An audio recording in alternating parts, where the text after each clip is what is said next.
everybody. Hey. Welcome to my house. Hey. We're going to tell some drug stories. Because comedians have a lot of them. That's how they roll. You may have noticed my house is beautiful. Everybody says the same thing, too. They're like, I thought you lived outside. I thought you lived in, like, somebody's basement. I expected there to be trash and lots of mildew. You don't really keep yourself together, Brian. This is weird. I almost died last night. This is a fun story. I was cleaning up the house, and I was getting ready for doing the show, and I was, cleaning the bathroom and the bathtub, because that's what you do, because people don't like the sight of pubes, so you try and scrape them up, So I'm using some bleach cleaner, and I'm spraying the bleach, and I'm cleaning, everything's done. I'm like, I'm going to go smoke a cigarette. Didn't wash my hands, right? And I roll my own cigarettes. So I roll up a cigarette. And for those of you who don't know, you're not supposed to combine bleach and ammonia. Like, it's not a thing you're supposed to do. And cigarettes are, like, tobacco's processed with ammonia. So I just reach my hands in there. I dig around all that ammonia. I mix the two together, the oil on my hands from the bleach and the ammonia. I roll it up to a cigarette. I smoke it. Because I ran out of good drugs, obviously. And then all of a sudden, I sit down and the room starts to spin real fucking hard, right? So I'm sitting there and my, like when you get really, really high and like one eye's straight but the other one's off in fucking Mars. Like that's how high I was. Like I can't see, and like I'm supposed to pick up poor Ryan Henry at this point. And for those of you who don't know who Ryan Henry is, he's the guy whose bed you're probably gonna wind up in at some point. Like you haven't even met him, but trust me, the force is strong with this one. You're just gonna wake up and I'm gonna have your shoes ready for you on the front porch, because that's how it goes. So I'm sitting there, I'm supposed to pick up Ryan Henry. It's a half an hour, and I'm like, well, I've done way worse to my body and hopped behind the wheel. This should be fine, right? Like, it's not illegal to drive fucked up on mustard gas yet. So let me hop behind the wheel of my car. So I'm driving, and I'm like, oh boy. I get there, and I pick him up and tell him the spiel, and he starts to grab those shit handles in the car, because I'm kind of swerving around. And finally, we make it home. Get him in the house, and I just fall down on the couch immediately. I'm like, dude, I gotta sleep this off or something. I just gotta like ride this out. Like I should have called poison control. Like that's what I should have done, but I didn't. I was just like, I've ridden out worse before, Like there's been plenty of times I should have died under the influence of something, but I'm just like, I can ride this out. I am a fucking goddamn adult. A party animal would not give up. He would not pussy out. So I lay on the couch and I'm sitting there, and Ryan Henry's standing over me, and he's getting ready to go out and party more because he's a young adult that needs to slay more puss than he's getting 4 different times a week. And he's like, man, I have seen you fucked up on a lot of drugs in this house, and I gotta say, you handle mustard gas like a bitch. Thanks, man. Can you call poison control on your way out? Really nice thing you to say. Thanks, buddy. I'll remember that next time you need me to let you ride on a month's rent. Sure. All right, we're going to get this show started because we got a lot of comics coming up. Tyrone's on his way, and I think he's bringing a special guest with him, so we might be able to squeeze them in. It's not the CIA, everybody, okay? I know you've been talking about this for the past hour, but it's not. It's not the CIA. So without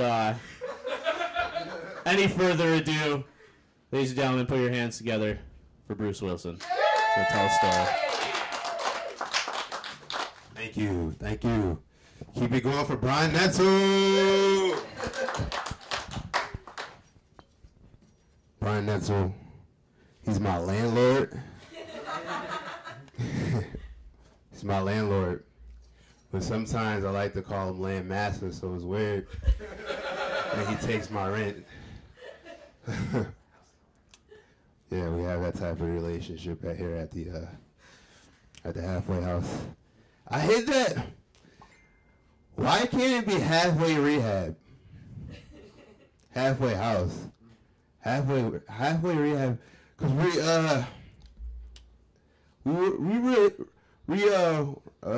rehabilitate each other, man. Like doing shit here at the halfway house, exchanging ideas, smoking marijuana. Marijuana is nice. Marijuana is really nice. When my first experience with drugs, it wasn't marijuana. It was Ambisol. I was in the 5th grade, and Angel Martinez. I went to an after-school program out in Riverside, and Angel Martinez had a little bottle of Ambisol, and he said, "Listen, if you rub this shit on your mouth, it'll go numb." And I said, "Nuh-uh, bullshit, bullshit, nuh-uh, no way." So I took it and I rubbed it on my mouth, and my mouth went numb, and I just laughed. And after that, I was like, there's something to these chemicals.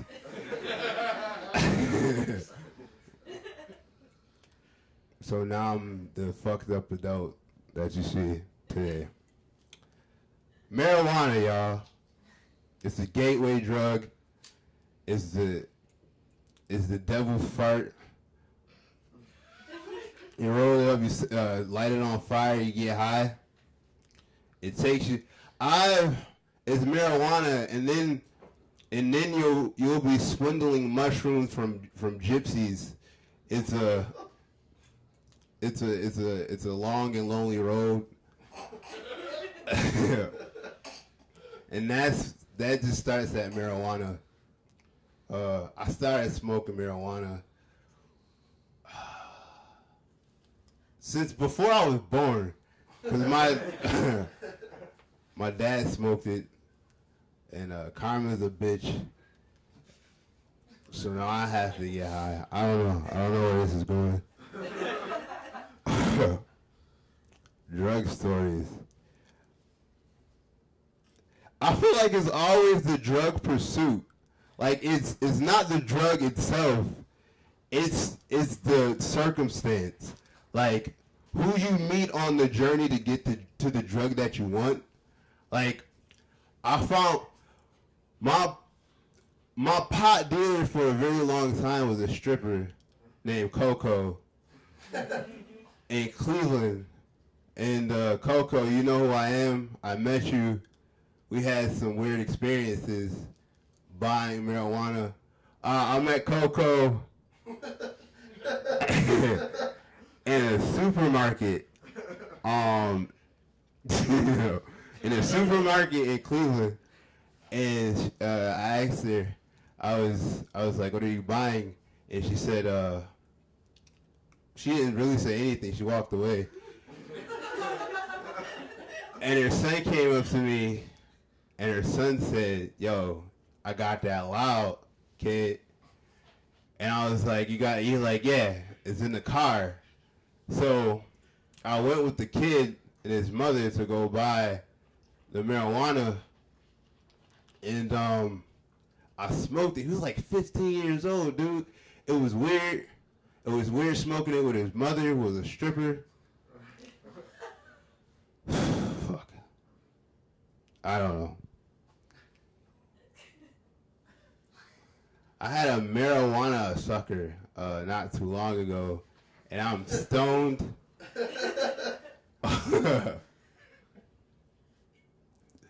I'm up first. Shit, dude. I don't want this to go on World Star Hip Hop. Like,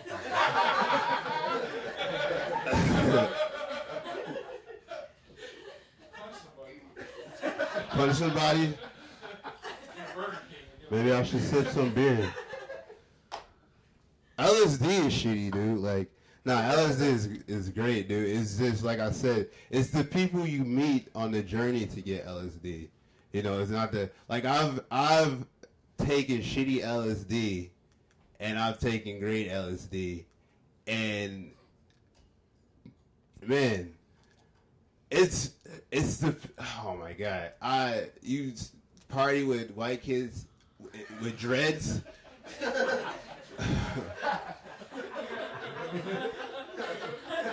That's all you had to say.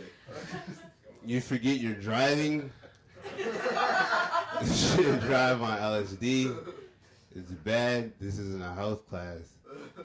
Shit. How many more minutes do I have? 4. 4 more minutes of rambling? Akron, Ohio, dude. That's the...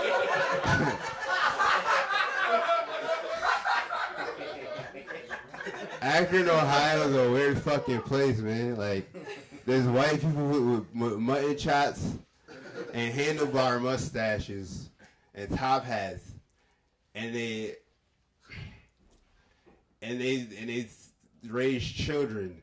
Like, Akron, Ohio is the weirdest fucking place on the planet. But they're great people. They're great. There's the University of Akron, where some of the best chemicals are raised.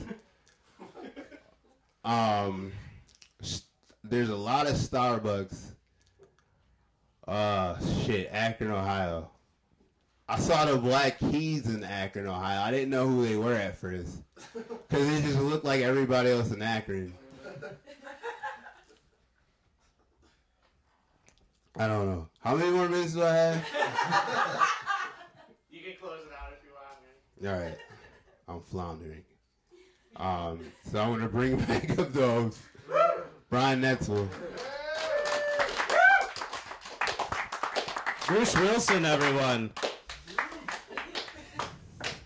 Too high to perform. I have some of those lollipops for sale if anybody wants one. $5 a piece. They work. You don't have to try before you buy those ones. That's all I'm saying. All right, your next comic coming to this whacked out endeavor of mine. She produces Twin City Comedy with Chris Gullo. She does an amazing job at it. She's an amazing human being. She's one of the most intelligent people I've ever met in my life. Please give it up for Shannon Dawn. Going for Brian. Yeah. Brian's like my comedy twin. We came up in comedy the same week. We also came onto the earth the same year. So that's, maybe possibly why he has such nice things to say to me. Let's hear it again for Brian. Having us here. Yeah, this is amazing. Right? This guy. Whale shirt. So, I get a lot of compliments. Brian said some really nice things. Some of the compliments are kind of strange. People say things to me like, you look like you could do a lot of drugs. Which I think I want to take that in the spirit in which it is intended. I think that means nice things. But guys, I don't want to lie to you. I didn't do drugs for a long time. I grew up in Erie, PA, in the hardcore scene, where like everybody was straight edge, but I was still a little bit contrary. So I knew a bunch of straight edge kids, and I was like, well, I'm not going to party. I am still an adrenaline junkie. I still want to break into buildings and run from the cops and climb over fences, but I'm not going to do drugs. But I'm still not going to call myself straight edge until I moved to Fredonia, where nobody was straight edge, and then I was like, yeah, I'm straight edge. Just because I'm difficult, I guess. I talked myself into a lot of reasons why I thought it was cool, not just because I liked the straight edge hardcore music, yelling and stuff, and hoodies. I'm still a fan of both. But I talked myself into believing that it was punk to like reject that culture. You know, they want to keep you drunk. The masses are complacent. But a lot of times, a lot of people come at straight edge from the other angle, which is just like that purity culture, you know? That's like an intersection. So I don't know if you see where I'm going, but I, at one point, turned away from that intersection. After I went to grad school and bought a house, then I was like, yeah, I'm not drug-free youth. I'm a grown-ass adult, and I think I want a beer. So I used big words to rationalize that I was ready to just turn a corner and just start making up for lost time. Yeah, so I've been doing that for a couple years now, making up for lost time. So I still approached partying with a sense of wonderment. I mean, I would always go to parties, but it is different as you feel like an outsider when you yourself are not drunk. So when I would be at beer blasts, keggers, I felt like I would see people's true selves revealed. Like some girls will find another girl who's crying and pick her flowers. And then other people will, accidentally spill beer into people's purses. And I would see people's true colors come through. But that's kind of bullshit. Also, the other reason I didn't really want to drink is just because I was really cheap. I was also just really cheap and just too antisocial to accept that contract. If you buy me a drink, that I have to let you talk to me. I'm set. I'm outgoing enough. That's another reason. But once I started partying, a couple of really epic things happened those first couple years. I also started playing roller derby, so that was a super great environment to have a bunch of people be like, if you're educated and your bills are paid, do what you want. I'm like, I do what I want. You guys are, and they're like, why did you do 6 shots? I'm like, I don't know. So I have a couple good stories to tell you. I know some of you have heard the Ass Rocket story, and Bruce's Akron, Ohio story makes me want to go that way. But I'm still just going to go, just because I'm clinging to summer, I'm going to go with the story of my first beer tent as a drinker. Now, I mentioned I don't always let people buy me drinks, but I had a boyfriend. So my boyfriend is here tonight, Matt. Give it up for Matt. Being sexy. He's supportive and driving me here. He took me to the beer tent, but I still left with $2 in my pocket. And as I said, one thing that used to mystify me about drinkers is how they could just not care about losing money. So I realized I had $2 cash in my purse. I just brought it out with me, even though he was going to treat. So we get to the beer tent, and we're having a good time. We run into some of our derby friends, and I start getting drunk really fast. So my girlfriend and I leave, and we go to get a hot dog, and I'm thinking, okay, well, then now I'm going to spend my $2. No, but she treated me, and that was super. So we're sitting there eating our hot dogs, and probably like the only 2 black people at Canal Fest were standing right behind us. And it was these 2 ladies who I sort of inferred were work friends that were just maybe getting to know each other. And the one said to her friend, well, he and Mary were having problems, and me and Daryl were having problems. So we just decided our God is a forgiving God. So let's get it on. And we were just so uncomfortable by just intruding on this moment by sitting on the curb that we did what any rational adults would do, and we just, she had bought me a hot dog, so I still had my $2, and I was happy about that. So we just started filleting our hot dogs while they had their, buddy sharing, kind of bridging from coworker to friend moment. And then I was wearing like a metal t-shirt, I don't remember, and I think my friend's butt was hanging out, I don't know. But when they turned to walk away, I almost felt like, oh wow, everybody's friends or whatever. And they looked at us, and the one chick just goes, y'all need Jesus. So we went back to the beer tent, and I was getting drunk really fast despite having the hot dog. And then I realized my date had been pouring in the hot liquor of the summer into our beer to sort of make like a Boilermaker, and that's why we were getting drunk so fast, and the cheap beers were so good. It wasn't Fireball, it wasn't Kraken. This is so long ago that it was Sailor Jerry. Yeah. This is when Sailor Jerry was the big deal.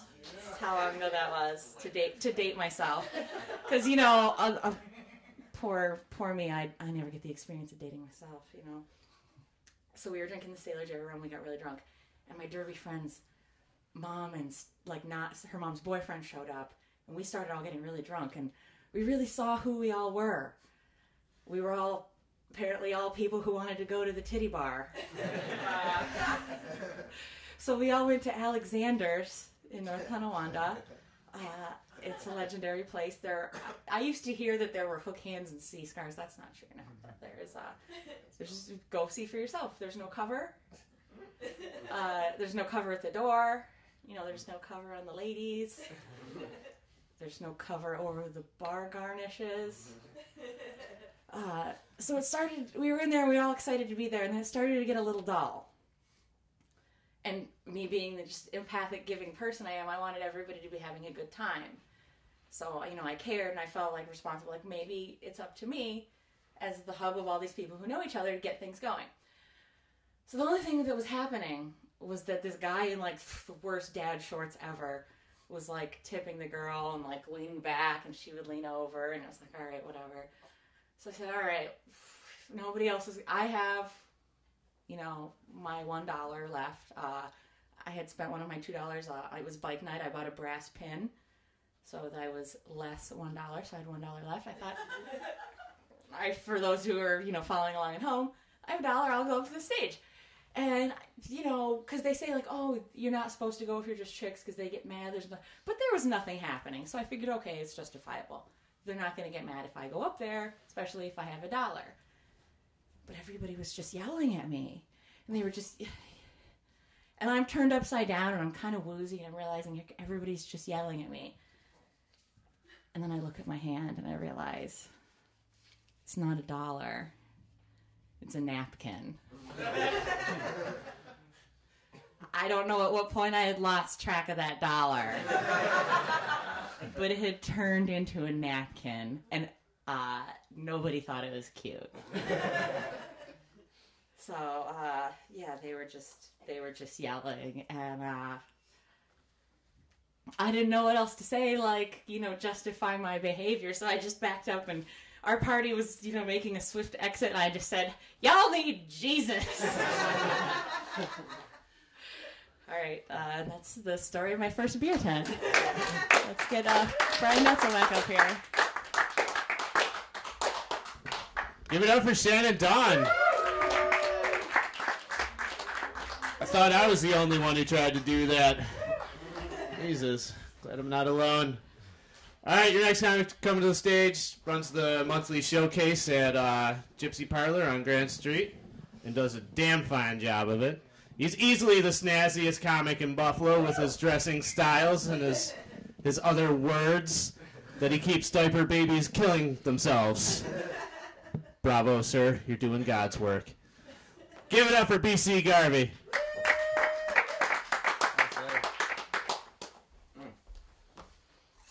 All right. I got notes, so I just want to get a little thing.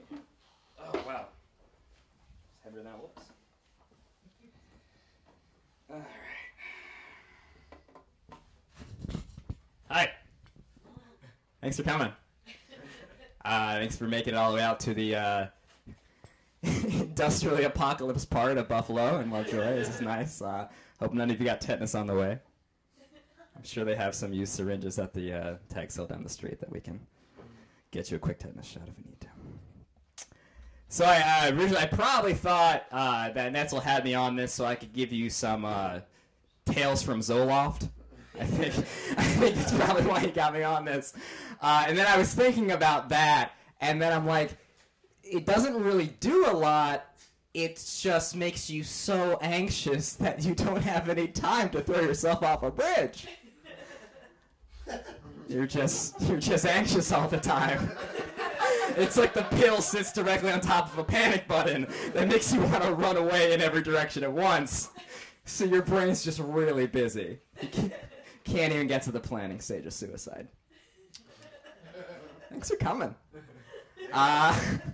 Then I was thinking of some other stuff I could talk about. I took Molly once a couple years ago. That was awesome because I forgot how to complain for an afternoon. What a magical time that was. It's lovely. But I do tell you the story about the first time I got high. And consequently, the last time I got high for quite a long time. You've ever had edibles before, like Bruce just did with his lollipop, you know that they can turn a grown-ass man into a crying baby, like in the middle of the street. They have that. If you're not like, if you don't know what to expect, that's a real reality that you need to come to grips with. But this story takes back it's from the summer between high school and college. The summer of 2006, I was participating in the hallowed tradition of trying to lose my virginity before going to college. It's a great time to be an American. About that time, I was pretty much like living out like a really bad 90s movie at the time. Like, and I was like the default protagonist because the narrative said so.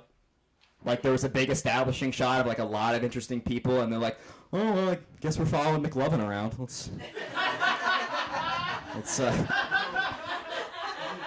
Let's roll the dice and see where this one goes." And the thing, right? Oh, we can get that one out of our systems. It's very true. Like, I saw Superbad back, look, when it came out in, like, what, it was like the summer of 2007, and I was like, son of a bitch. Should have copyrighted this shit. Fucking bromance. But I was,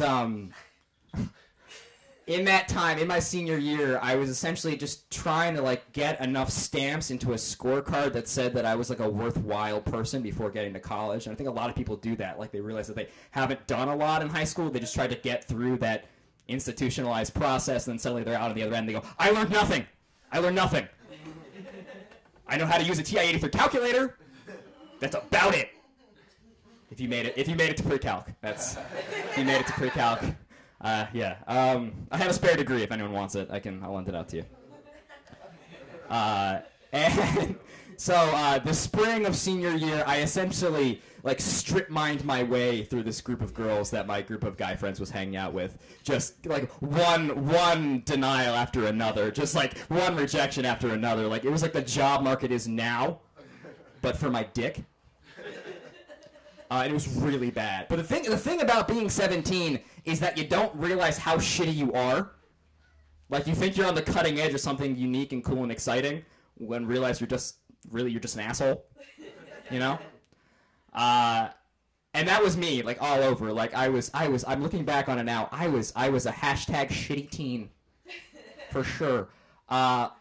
Senior year, for about a month, I think it was like October, if you held a gun to my head, I wore an eye patch to school, like, every day. Like a pirate eye patch to school. Yeah. And when people would ask me, Garvey, what's with the patch? I told them I was trying to quit smoking. Yeah. It was real dumb, y'all. It was super bad. Yeah. I thought that my novelty t-shirts would get me noticed. Like, I had a lot of novelty t-shirts with, like, the stupid, like, sayings on them. Because that's, like, something that, like, when they interview, like, a hot celebrity, like, on Teen Magazine or whatever, it's like the 10 things that turn her on. Like, novelty tees makes the list, right? No, you're just a stupid guy. You don't know sort of what's making things work. So I thought that was cool. I tried to make, like, a phrase happen. I tried to, instead of saying intense, I tried to get people to say camping. Like, yo, that was straight camping. And this whole situation is camping, and no one was having it. But I committed to that for like a year. Didn't get picked up. At some points, you got to know when to call it quits. So I figured if I wasn't gonna lose my virginity, if I wasn't gonna get laid, I may as well get high, because I hadn't done that yet, and everyone had that one punched off on their scorecard already. So the connect in this story is a guy named Shane. I have changed his name. This is Shane, and Shane had weed. The thing about this guy was he was the kind of guy in high school who just got away with everything. Like, he did exactly what he wanted, and nobody stopped him. He once brought a pillowcase full of pythons to school. Just walked around the halls, like, went to class with just a pillowcase full of his snakes. No one said a word. For Halloween one time, he didn't, like, dress up as like a recognizable character or something like that. He just went to school, this is 2006, in a dark hooded, like, cape and cowl with a bandolier of knives across his chest. He was essentially cosplaying murder, and no one said a word. I think I hated him for his freedom, secretly, because in freshman year I got suspended for losing a fight, and he got to bring knives to school and no one stopped him. We knew each other from the theater department. And we were on the fencing team together. Big surprise, I know, right? And we were friends in the respect that like we occupied the same space but didn't want to kill each other. You know, high school, right? That's think about a lot of your high school friends. That's probably the truth of the matter. He had weed, and he gave it to this girl, Jamie, changed her name too, who earlier in the year graciously let me make out with her. That was cool. And she made it into banana bread. She like put it into banana bread, and she's like, "Hey, we got the banana bread. We're gonna swing by your house. We're gonna get you really high." And I was like, "This sounds like a great idea." So they stopped by my house, and like we're driving around. You know the thing you do in your teens, you just drive around because it's like a fun thing to do. Listen to Radio Disney, ironically. That was a cool thing to do. Cigarettes are too expensive, but you just drive around. You know, I'll go to McDonald's, whatever. I'll go to the diner. Went to a lot of diners. But we're driving around, and I don't remember when I ate it, but I had like a fist size, and I know my fist is smaller than your fist probably, but it's about what a nutritionist would say is a serving for you of weed-laced banana bread. And about 10 minutes later, this is like the earliest memory of being high I had. We were by this gas station, and suddenly everything is super funny. Everything's really funny. Like, you know that part in like a really good Seinfeld episode or like a really good comedy when everything comes together and all the jokes just start hitting in layers and it's really, really good. It's like that climax, but it's so fucking good. It was exactly like that, except I was just super fucking stoned. So it was just nothing. It was just a normal car conversation, but everything was the best. And then they get the Cottonmouth, so we stopped by McDonald's, and I got a very large drink, and we decided to go to the park. So we're in the park, and I am with Shane and two girls I went to high school with, and one of them, her name is Gina, and the thing about Gina is that when we were 6 years old, we were on the kickball, like the rec league kickball together, and she whiffed when she kicked it, like she totally whiffed. And I remember at the age of 6, I went up to her and told her that she sucked. My mom dragged me home from kickball and emptied a bottle of Tabasco sauce down my throat. I love hot sauce now. Yeah. Love hot sauce now. Not at the time, though. The thing I didn't know about Gina is that puberty would hit her in a big way. It was awesome. So my senior year, and again, I just strip mined my way through this group of friends. I was back up to Gina. I'd hoping that the thing that happened, 11 years previous had finally blown over. It hadn't. And I was with Shane and Gina in the park, and then Gina's shitty friend who was out of school for like a month because she got jaw surgery. And I had social studies with her. And that month that she wasn't there was the quietest it's ever been in that class. She was really loud and terrible. I'm not even going to give her a name. We're in this park, and I'm just getting higher and higher with every second. I have the drink, and I just decide I don't want it anymore, so I do that thing that the Sims do when they're tired of something. I just went like that and kept walking. And it was just there, just leaving in the park. And I'm just getting higher and higher with every step. And then I remember I'm leaning up against a rock, and I'm watching Shane practice kung fu in the moonlight of the park. He's just doing his own thing. I think now he's either a Marine or he makes swords on the Puget Sound or something like that. I'm not sure. I'm serious. Yeah. That's the last I've heard anyway. But he's doing that, and then he teaches me how to do a lion mating call, which is essentially like the yoga sun salute. And then some guttural noises. And then we do that for a while, and we get bored, and we decide it's going home because I'm getting super stoned. I'm walking back, and then Gina decides that she's cold, and she does that thing where she's like, I'm cold, and she puts her arm around me. I'm like, yes, it's finally happening! 2 weeks to college, it's finally happening! And I get this huge erection. Like a sword in a denim sheath. And she's on that side, and I'm just walking like a pirate, trying to make her not notice. She notices, and she backs away a little bit, and I'm like, I gotta get home, and everyone's like, yeah, you should probably get home. I get home, And I walk in the door, and my parents are, like, watching TV, like, on the back of the house, and they see me walk in. And I'm pretty sure I said, hey, I'm going to bed now. But I'm sure it came out as, like, probably like a whale crying. Just... I can't, there's no proof. My parents are very polite. If it happened, they wouldn't have never brought it up. And if you've ever been, like, super stoned, especially on edibles, and you just decide that you want to go to sleep because you're done, you know that's never the case. Like, the drugs are going to have their way with you first.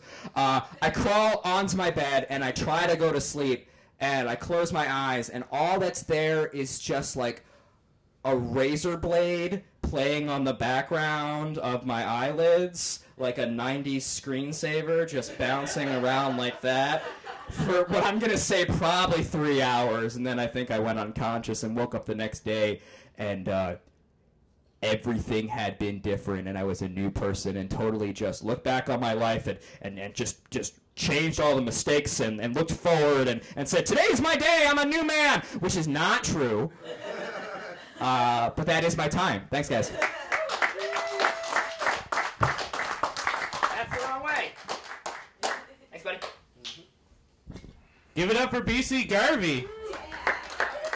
That was fun. All I can picture is that boner now, though. That thing sounded fierce. Holy shit. The rumors are true. I'm not even into that thing, and I'm like, whoa. Seriously? I don't even know if I'm envious. My thing just did a thing. Sorry, guys, it got awkward. All right, on that note, your next comic, super funny guy. He hosts a comedy smackdown at Helium once a month on a Wednesday. He's got one coming up very, very soon. I think next Wednesday. He's also open for Rich Voss. Give it up for Chris Bloomer.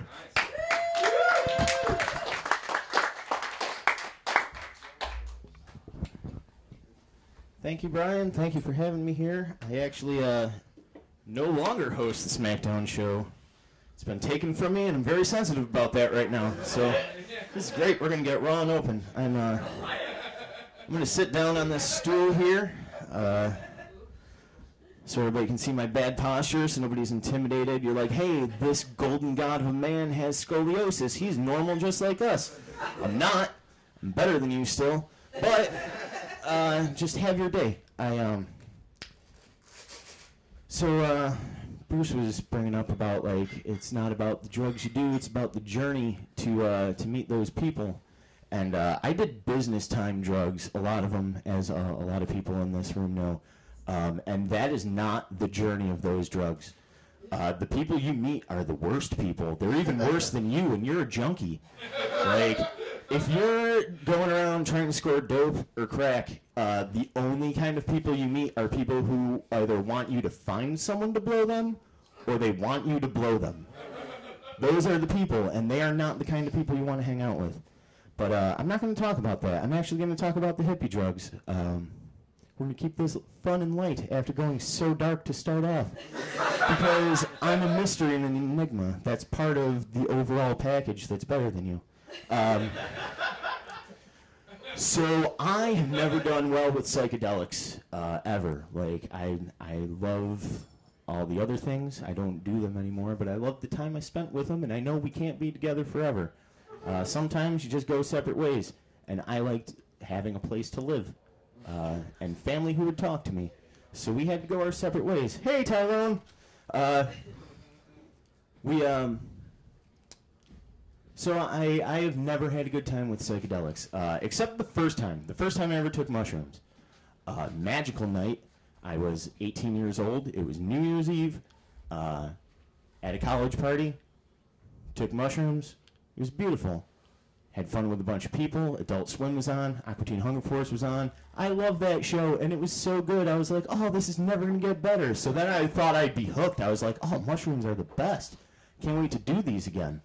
So then a few months later, a friend of mine's like, yeah, we're going to go to my land up in Rushford. I'll pick you up when I get out of work. He's like, I got some mushrooms too. Like, you know, he dropped him off before he went to work. He's like, I'm going to pick you up afterwards. We're going to go. We're going to have a great time. I'm like, yes, we are going to have a great time because we have mushrooms. I had one time with him, and it was magical. How could it possibly go wrong? So then I'm like, okay, he gets out of work in like 15 minutes. I take him now. He picks me up. It's a 35-minute ride up there. I'm going to be starting to really climb up by the time we get there. This is going to be perfect. I'm going to have the best time. He never picked me up, and I had eaten the mushrooms. Now I'm just sitting at my house, just sitting there by myself, sitting at home. And I had wood panel walls. And at first it was really fun. I'm like sitting there, and I'm watching the news, because the woman reading the news, her ears get kind of pointy, and suddenly she looks like a character from The Legend of Zelda. And I'm like, oh, sweet, Zelda news, this is great. I'm like, you know what? Fuck Jeff bailing on me. This is the best idea ever. And then, you know, so she gave me the news of Hyrule, and that was cool. And then all of a sudden, the wood grain started doing stuff. And it was like, oh, this is kind of fun.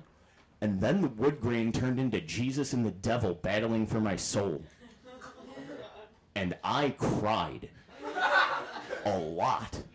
And I begged for it to end and that I would never do it again.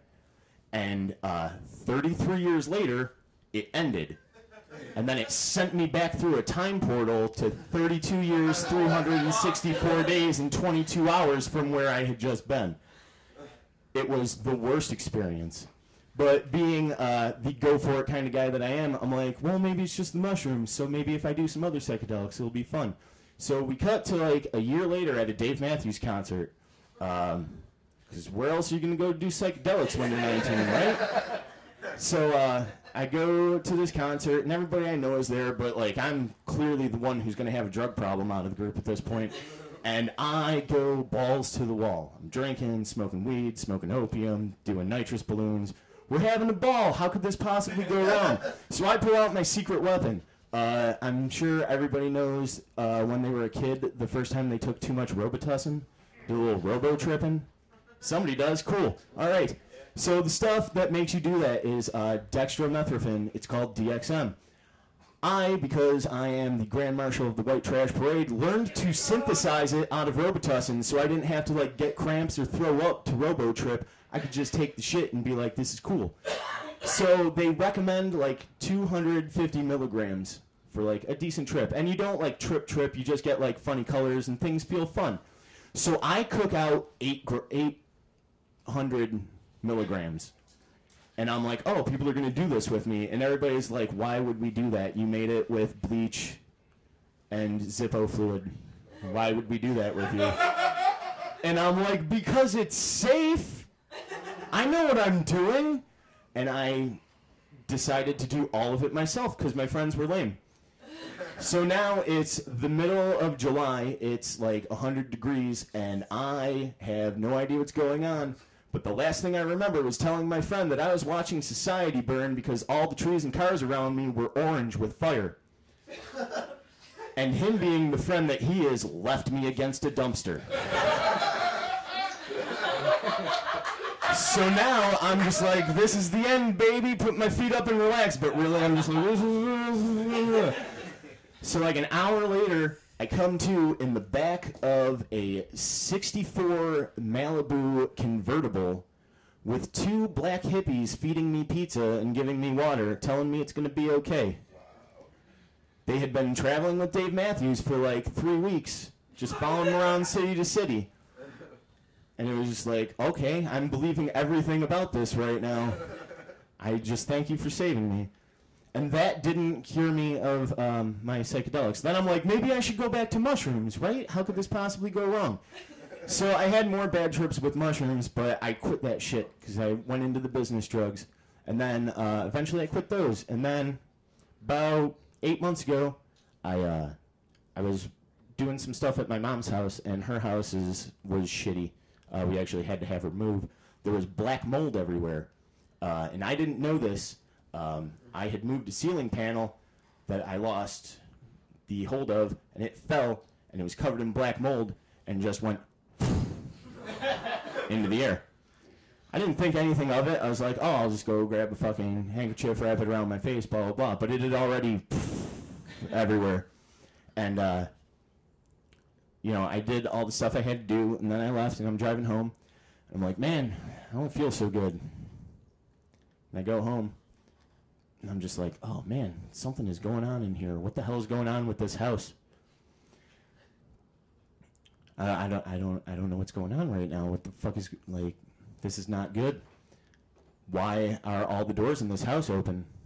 Like, the front door is locked, but why are all the doors to all the rooms inside the house open? What the hell's going on in here? Somebody's inside the house.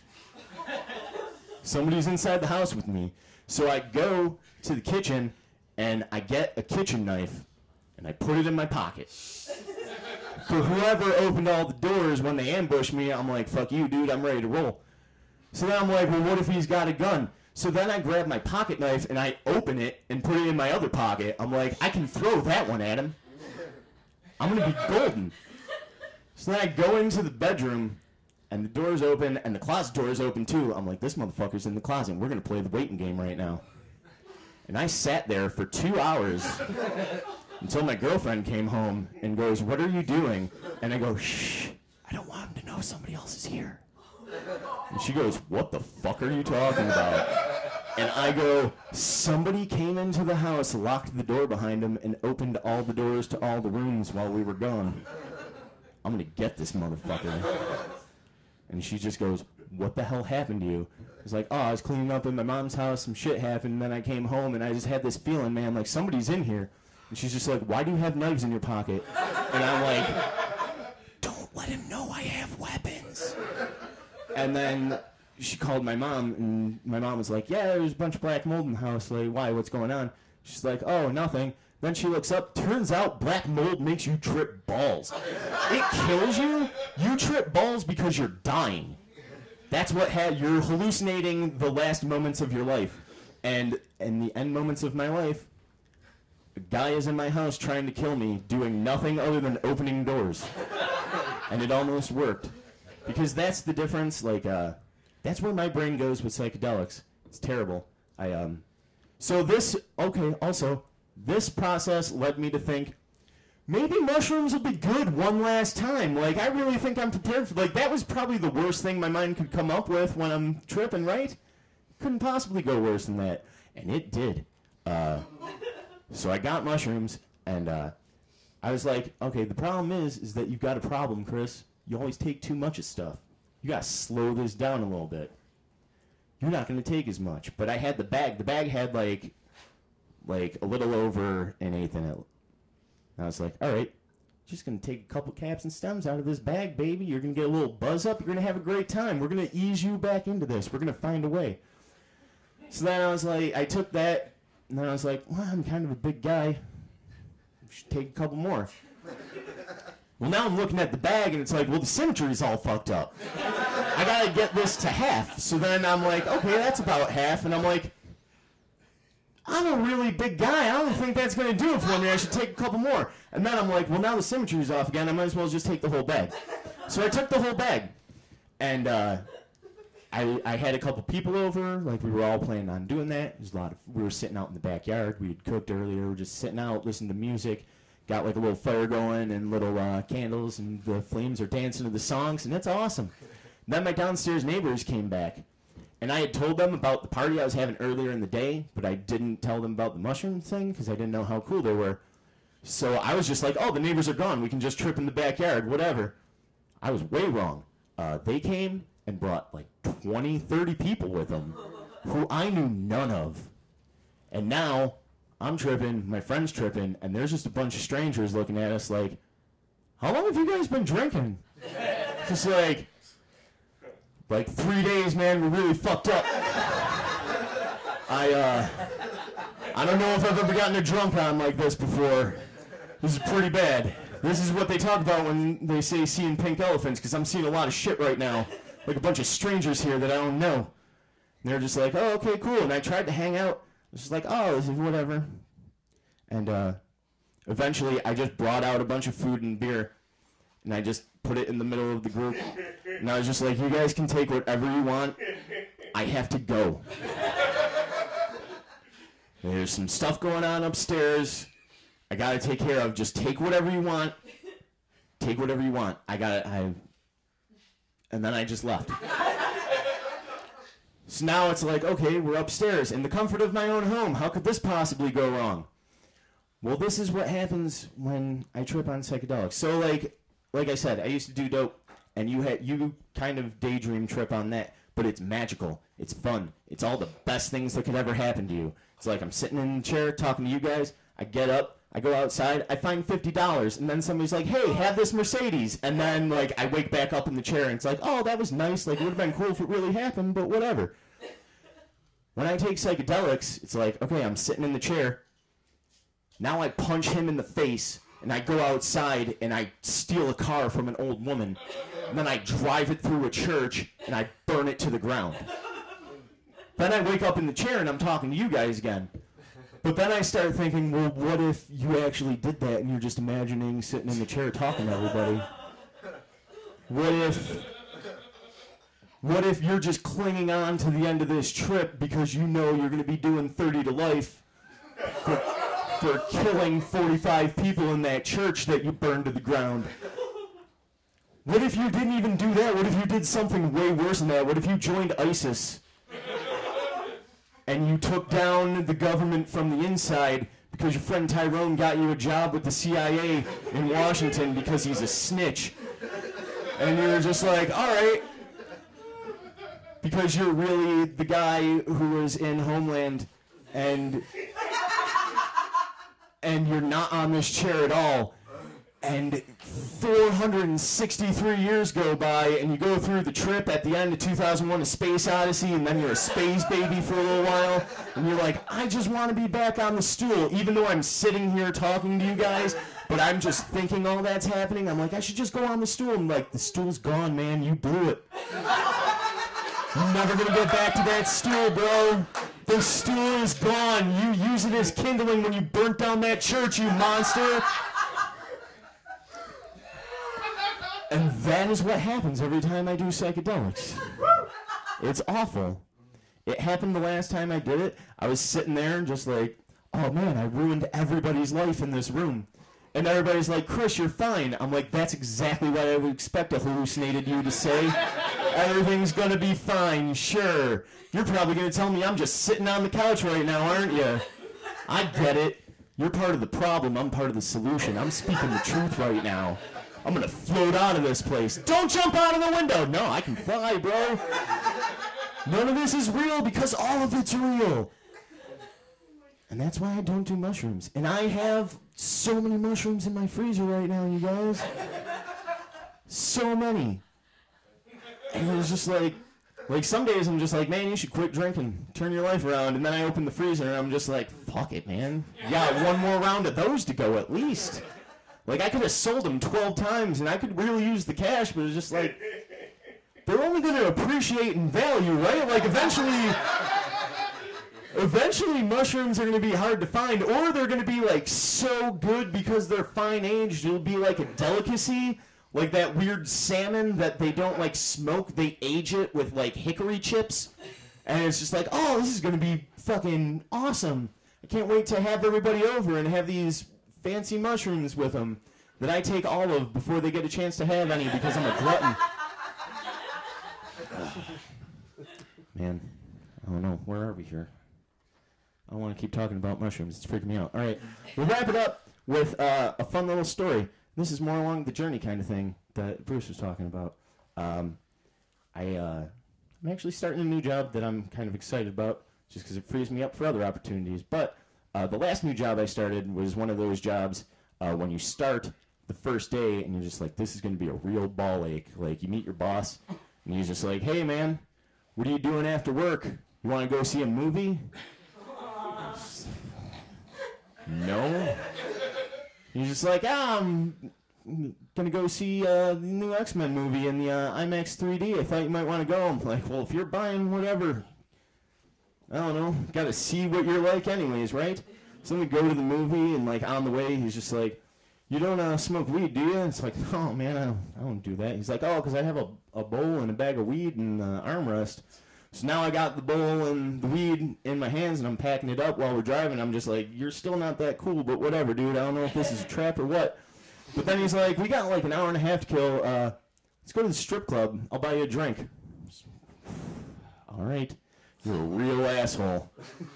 I'm going to recommend none of my friends do business with you because you're trying to buy my friendship. If you were just a nice person, I would want to be friends with you, but you're trying to buy my friendship. So we had like 4 drinks in the strip club, and, we're still killing time, and then one of the strippers comes over, and it's like 4 o'clock in the afternoon on a Monday. So ace-level stuff, guys. She comes over, and she's like, what are you guys doing? Why are you all quiet? And it was just like, my boss is just like, we smoked weed before we came in here, and it was like, shut up, you snitch. What the fuck? She's like, oh, that's cool. Like, I smoke weed all the time. Sometimes before I come to work, I do whatever I want. Really, like, I'm an adult. We're all adults. We can make decisions, right? We should be able to do whatever we want with our body. It's like, none of us have made a good decision that led us to this. It's 4:30 in the afternoon at a strip club on a Monday. Nobody made a good decision. Every decision we've ever made is wrong. They're just all wrong. She's just like, yeah, man. Like, I should be able to do what I want with my body. Like, if I want to go out and spend, like, $600 on crack, all my rent money, I can just come back to work and make it in, like, a day and a half. It was like, not working Monday afternoon? You can't? What the hell are you doing on the side? She's like, yeah, whatever. My boss was just like, $600 of crack? That's a lot of crack. Probably didn't need any for a while. And I was just like, no, because I've been in a situation like that. Just like $600 in crack. You're like, $600 in crack is all the crack I'm ever going to need. It's going to be easy street from here on out, kids. And then like 2.5 hours later, you're in the men's room at a bus station, like, $10 in crack is all the crack I'm ever going to need. And you're just jerking off a business, man. It's awful. It's a terrible affliction. Thank you very much, everybody.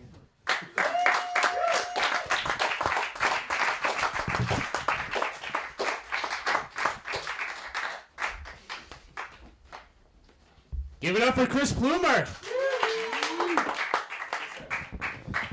All right.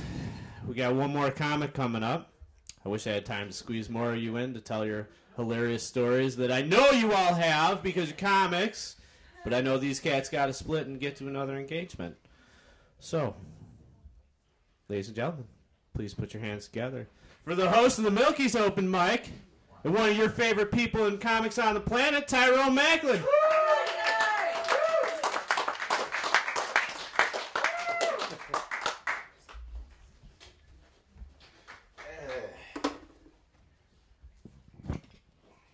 What up, people? I love IPAs. I love you guys. Y'all know who I am. I'm Tyrone Macklin. How could, like Brian, just, as a booker, you don't pick 2 of the same guy to headline? Because Chris is in my story, like, you pick the 2 biggest drug motherfuckers, period, to go back to back. You could have flip-flopped this shit. Wish I would have saw everybody else, but I did what I do when I got here. So I'll just kind of tell you guys my story on how I started stand-up and drugs at the same time. Because I'm older than everybody in this fucking room. I'm 39 years old. Am I older than you? No. No? Good. I only love half of you motherfuckers because y'all keep me feeling so young. Y'all say cool shit that I wouldn't hear about. Hanging with people that's 40 years old who have already reached their 20th high school reunion anniversary. Yeah, think about that shit, motherfuckers. I've hit my 20th high school reunion, graduation. I, of course, didn't go because I never graduated. I have a GED. And it was great. I still went to school after I got my GED and hit on girls because, fuck it. I didn't have anything else to do during the day. Let's see. I started smoking cigarettes first. And no, I'm not a prop comic. It just felt uncomfortable in my pocket. So I started to take them out. So I started smoking cigarettes first, and it was because it was cool. All the cool people did it. They did it on TV. And my cousin Dion, she smoked cigarettes. And my stories, they might not even be funny, because this shit just might be a motherfucking a tale of what not to do with your life. That's what this is gonna be. So Dion Yvonne Stewart, my cousin. She's my second older cousin, and I loved her to death. She was the coolest. She had pretty hair. She was dark skinned. All the boys liked her. All the girls liked her. And she smoked cigarettes. So she was like 5, 6 years older than me. I was 13 years old. She was a junior in high school. So yeah, she's not 5, 6 years older than me because she never failed. But so anyway, I guess she's like 4 years older than me. I'm 13. She's a junior in high school. She's smoking cigarettes. I start smoking cigarettes. And she let me do it because, you know, I was funny. All right? And so it was like I can entertain her and her cool friends, and they'll pay me for it. I got paid in cigarettes and then in Old E. Whew, Old E. You just drank some Old E recently, right? So we went from Old E, and she was an addict. Not yet, but she had all those personalities. So Dion, she didn't want to spend on Old E and St. Ives, so she was drinking Cold Key 900. Yeah, that's some hood shit. Nobody knows what Cold Key 900 is, but fucking Google it. They don't make it anymore, motherfuckers. Just like Red Bull. Yeah, Red Bull was a cheap 40 bowl back in the day, motherfuckers. Yeah, Red Bull give you wings. No, yeah, it gave me wings, motherfucker. Yeah, Red Bull! And she would give me a glass of beer as long as I could keep her friends laughing. And I loved that. And I got to make the cooler kids laugh. She went to fucking Bennett and shit. So you know that Bennett cuties. That's what they were. So you must have went to Bennett, huh? You went to Bennett? Riverside. I got kicked out of Riverside in 2 fucking days. 2 days. My mouth got me in trouble because I ran it. And it was kind of good because in that same 2 days, there was a whole family of people that wanted to beat me up. And it was because we were on the bus. We were riding the bus. Yeah, my stories will not be linear.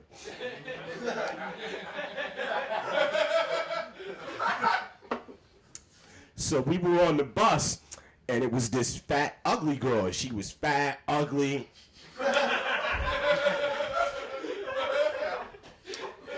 And they were poor.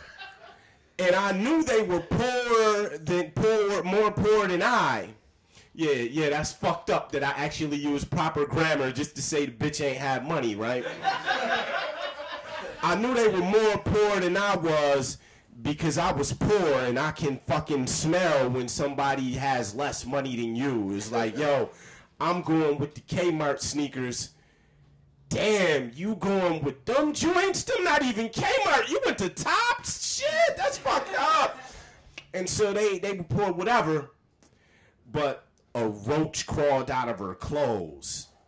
And I saw the roach crawl out of her clothes. And so I let the whole bus know that this roach crawled out of her clothes. And I made up a song. Nah, nah, nah, nah, roach girl, nah. And so her brother was on the bus, and her brother was bigger than me. He was a big motherfucker, man. And so he was like, yo, and Jai put his hand on my chest and shit. And he's like, yo, that's my sister right there. You gonna stop that? And I'm like, roach girl? So you need to get your hands off me, cause you got roaches too.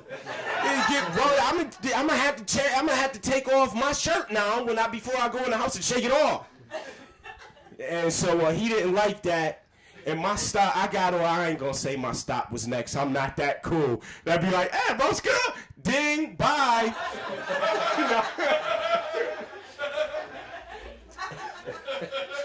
But I'm not a pussy, so I said what I had to say, and I was like, well, fuck it.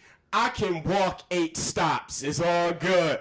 I'm close enough to my house. And it was that type of behavior. I got kicked out the school in 2 days good because the family was going to fuck me up eventually. I couldn't keep getting off the bus early or waiting for the next bus. Like, if it was one-on-one, cool, but no, they all was there. So anyway, back to, like, Dion, man, my cousin. We was drinking cold key. And the shit was cheap. It was malt liquor. I didn't know the difference. Now I'm fancy. I'm drinking Southern Tier, as you can see. Sponsor, motherfuckers. WNY Media. What?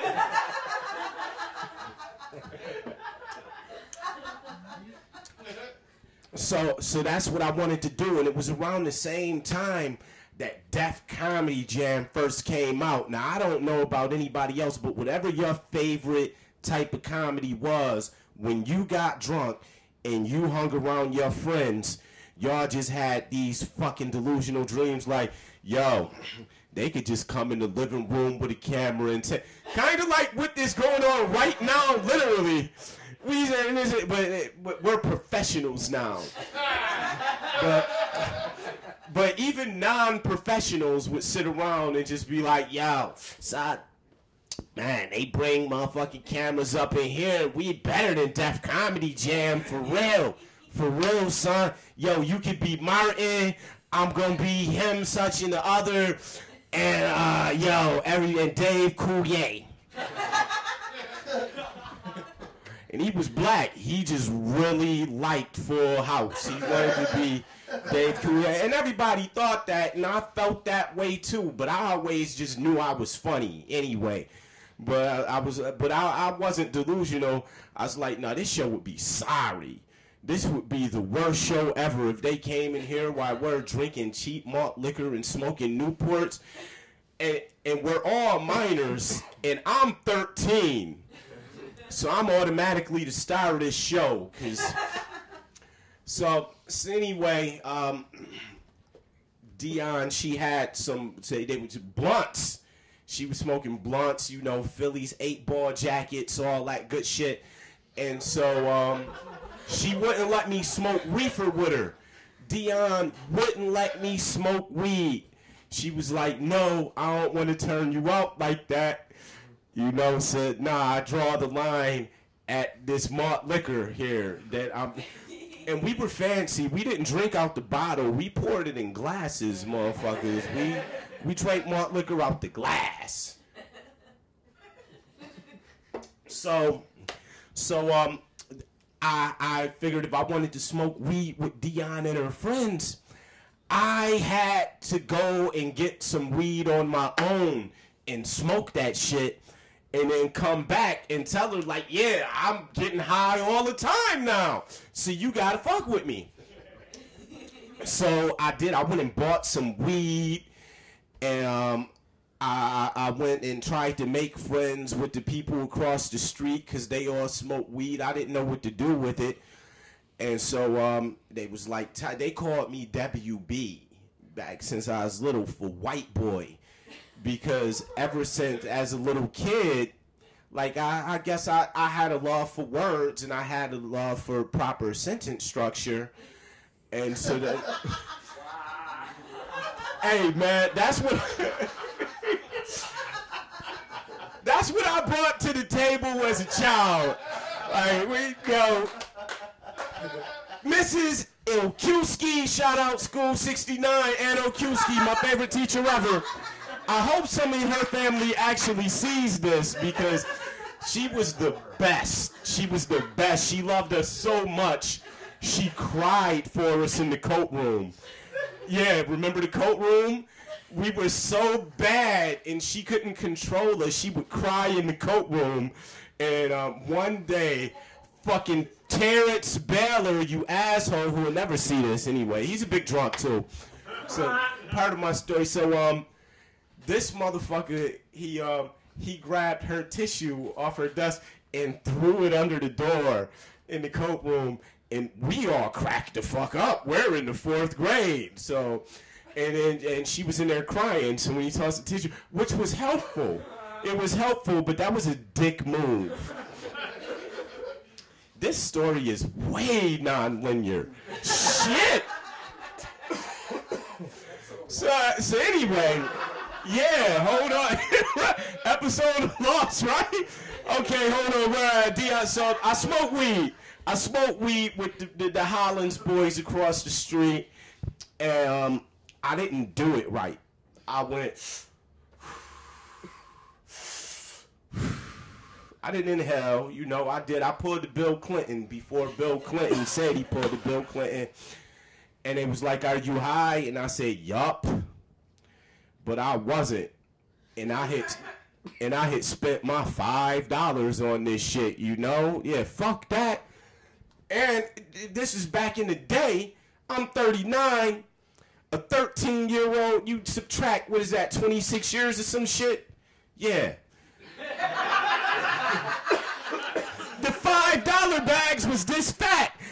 I hate to sound like them. Yeah, we used to get the 5-finger lids. You get all that. Yeah, microdots.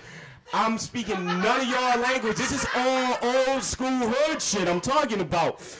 But yeah. And I just left my weed with him. Oh, God, I wouldn't have ever did that if I... So anyway, I had to try again. I couldn't go to my cousin and ask her to smoke weed, the shit that makes them so fucking giggly, if I didn't really do it, and finally I did it again. My first time smoking weed. Man, so I do it right? And so I'm high now. I'm sweating, and I'm like, yo, I gotta go home. Now, actually, I probably said it like this, like, I gotta go home. Because I was about to faint. I was over. And shit just was different. You remember the first time you ever smoked weed, you had sex, you listened to the Beatles' White Album, you know what the fuck I'm talking about. Shit was just different. So I'm like, oh my God, I have to go home. And so I start walking home. And I think I'm walking normal. I guess these is where these little legs take into account. Like, I think I'm walking normal as hell. Like, I'm moving and shit. But everything around me, seriously, is moving in slow motion. I'm like, I'm walking normal speed, but these houses, not like the tape is lagged. Like, I should be up there, but I'm not. So I start jogging and shit. And well, you understand how people jog. I mean, this is Buffalo, but we exercise sometimes. So I'm jogging, and I start running as fast as I can. But the houses is still going slow as hell. And so finally, I make it the half a block up to my house.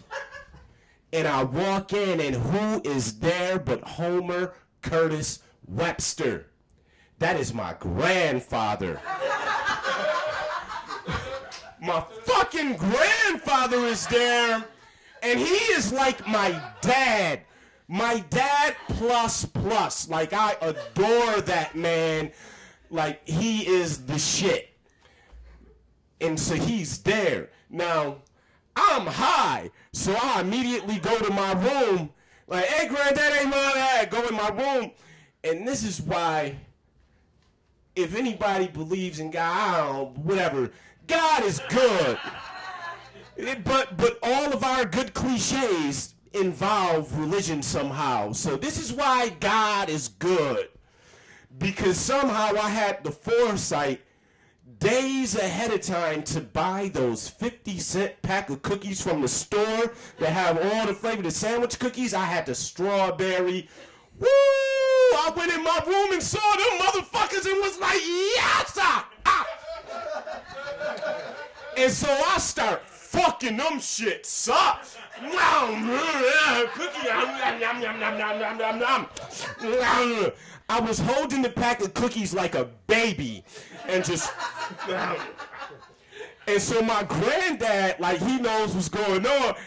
He was like, see, he was like, I guess you gonna eat all them cookies now, huh? He knew it was gonna answer me, my little 13-year-old defensive self. I say, this man has done everything for me in my whole entire life. I live in the house that he's built, literally to this day. Like the skylights, guess who did them? Homer Curtis Webster.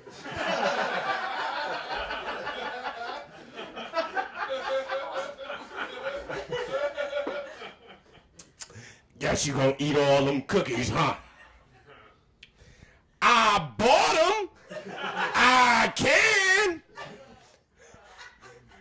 50 cents I spent. Man did everything for me, so he just let that shit go. He figured, yeah, this little teenage nigga high, whatever. So I go to my room. I wild out. Music got amazing all of a sudden.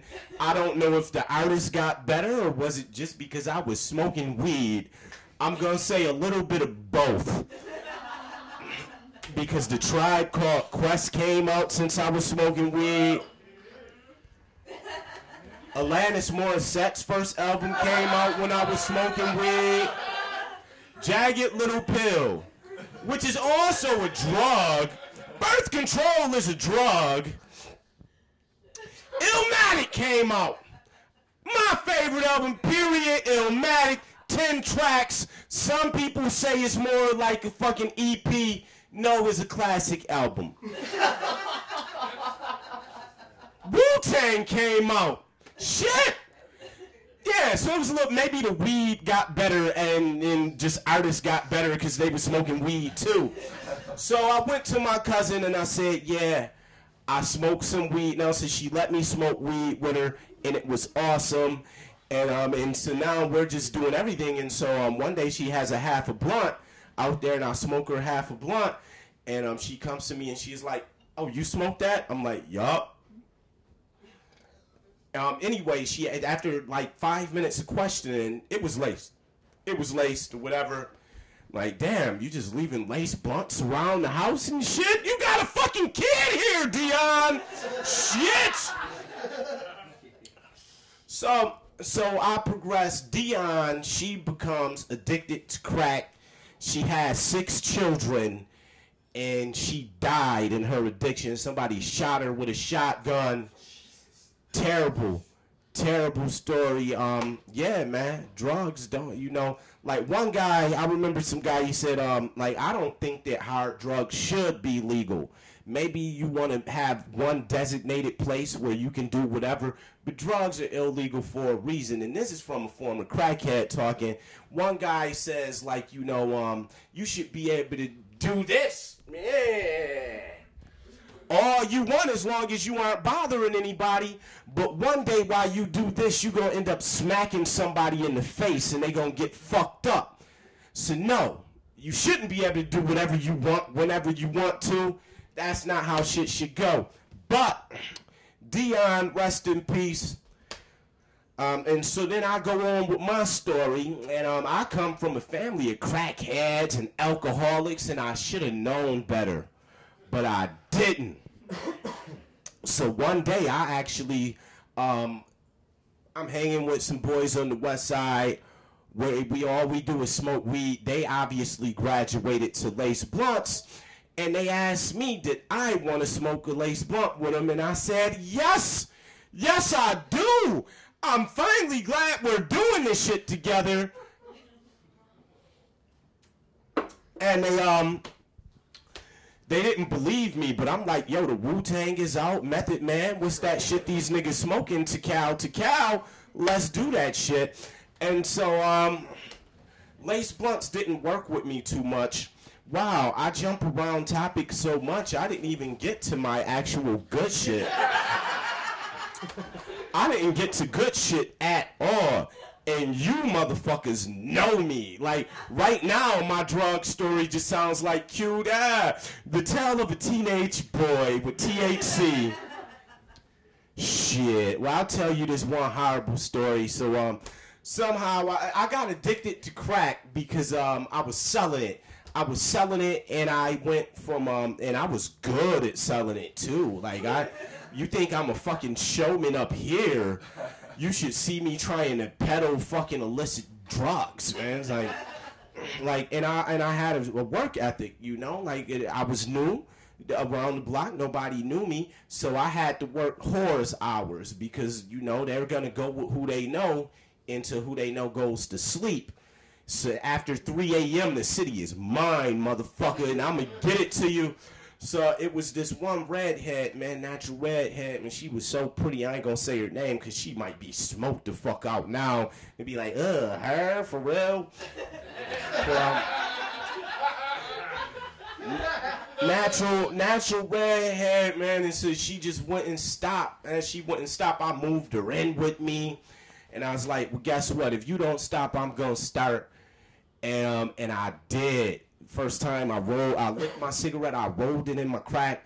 I just had crack for days. I was up to a big 8. That's 3.5 ounces for people who don't know. So that means that I spent in between $2,000 to $3,000 just to re-up, and I did this shit once a week. Yeah, that's how much fucking crack I had. Now, at the end, I had to borrow $30 to get an 8-ball. An 8-ball was $120. Yeah, big man, right? So this was the end of the end. I was all the way down to just 2 pieces of crack, 2 40s, and it was an 80 piece altogether. But when I do cocaine-based shit, I get paranoid as hell. Like, this shit being blocked off right here was the best thing in the world for me.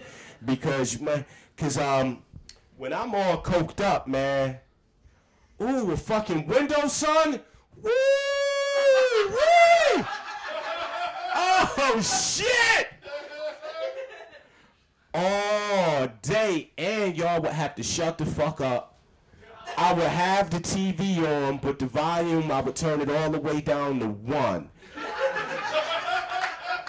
Because when I turn it down to 0, that means the drugs have beat me. And I shall not be defeated. But sometimes it gets too much for me out here, so I do end up in a closet. You know, I do. I end up in a closet, man, just laid out, like, it's rolled up in the closet. And so I had those 2 pieces of crack. I chopped that 80 in half because I was going to smoke 1 half, and the cops are coming in here. So if the cops are coming in, they aren't going to fucking get this other half. So I'm going to have to get rid of it. So I swallowed it. I wrapped it up in a bunch of plastic, and I swallowed it. And this 40 should be enough to get me through the night. That 40 didn't get me through a half-an-hour episode of The Simpsons, motherfucker. And Lord knows I wasn't really watching The Simpsons. I don't know what was on TV at that time, but I was looking at it like this. And so that 40 was gone. Boom, smoked it all up. Damn, I'm out of crack. No, I'm not. I am not out of crack. And I know exactly where that shit is. So I'm, come on, something, get out of me. That's all right.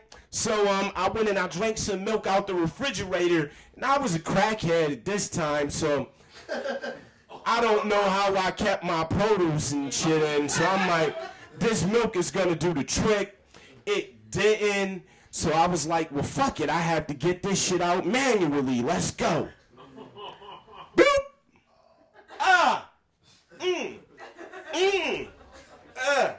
Damn, that's just normal shit. Damn.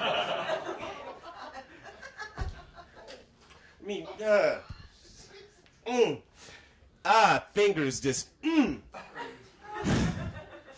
I lost a watch in my battle with addiction. And so finally, like, I shit a few times. And finally, yes. Oh, God, yes. Glass 40 of crack.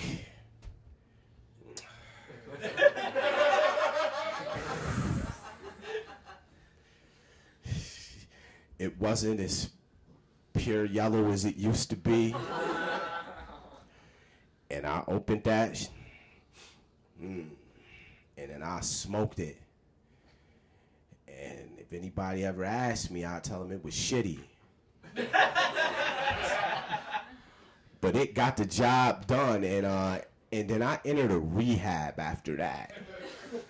Rehab didn't work quite well as we would like it to, but I don't smoke crack anymore. I'm Tyrone Macklin. Thank you for having me.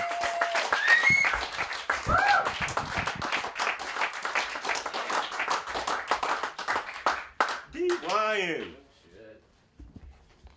You guys, give it up for Tyrone. Thank you so much for coming out. Give it up for all the comics you saw. Bruce Wilson, Shannon Don, BC Garvey, Chris Bloomer, Tyrone Macklin. I'm Brian Netzel. Make sure you check out ProjectFunnyFace.com and WesternNewYorkMedia.net. Thanks a lot.